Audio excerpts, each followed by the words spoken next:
Commissioner Gottlieb, for being with us today and for your work on a whole variety of things. We've had topics here, obviously, ranging from food safety to addictive substances, all critically important. I want to address something slightly different since we have a limited amount of time, and I have a variety of other questions that I'll certainly be glad to submit for the record. But I do appreciate you've been very responsive to our questions in the past and willing to pick up the phone and call anytime, and that's very helpful. I want to talk about a little bit about added sugars, and while I'm very supportive of the work you're doing on the nutrition innovation strategy. I think that's really great that you've taken that on, and I know it can be controversial at times, but moving head on, and I think people totally deserve to understand exactly what's in the food that they eat. I'm a little concerned about the added sugar standard, and while I'm happy to have added sugar as a labeling issue, in most products, I think about it from the side of the small to medium-sized farmers generally, and how it's impacting maple syrup and honey. I learned, I think, last year in the committee that you make your own maple syrup, so that's very impressive. I know you know the product well.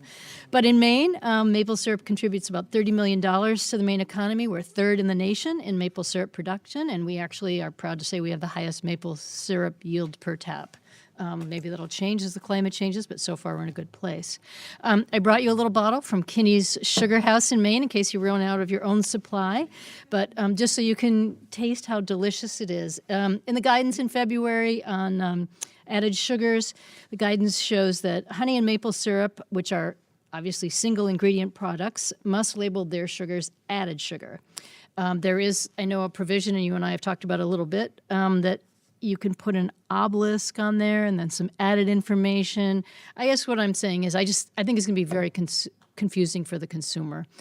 And it's particularly confusing, I would say, in the honey side because there is so much fraudulent honey. I don't have the numbers, but I think it's one of the highest likely to be fraudulent products where just sugar water or other products are used and sold as honey. So you've already got some confusion about is the honey real or not. Then you say added sugar, then somebody's wondering, is that just really sugar or what's going on? So anyway, we may not resolve this today, but I just want to make it really clear that I think calling a sweetener product something with added sugar in it has the potential to raise a lot of concerns in a time when consumers are very concerned about their food. And for us, looking at it as a state where we produce a lot of honey and maple syrup, I think we just want to understand why was your rationale to do that on a sweetener product while it's particularly appropriate on anything that literally does add sugar.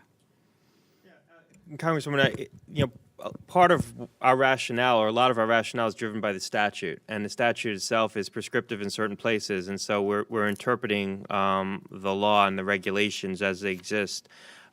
We recognize that there are concerns, and you've expressed them well here today, about the potential for confusion here. The guidance that articulates our approach to this with the obelisk is out for public comment. We recently, I think on Friday, extended the comment period another 90 days. And so we're certainly going to take into consideration this kind of feedback, which we've been getting, and reconsider or take into consideration this perspective and what we ultimately choose to do here. But the point is well taken, and I've heard the concerns, and we'll try to see what we can do to address them.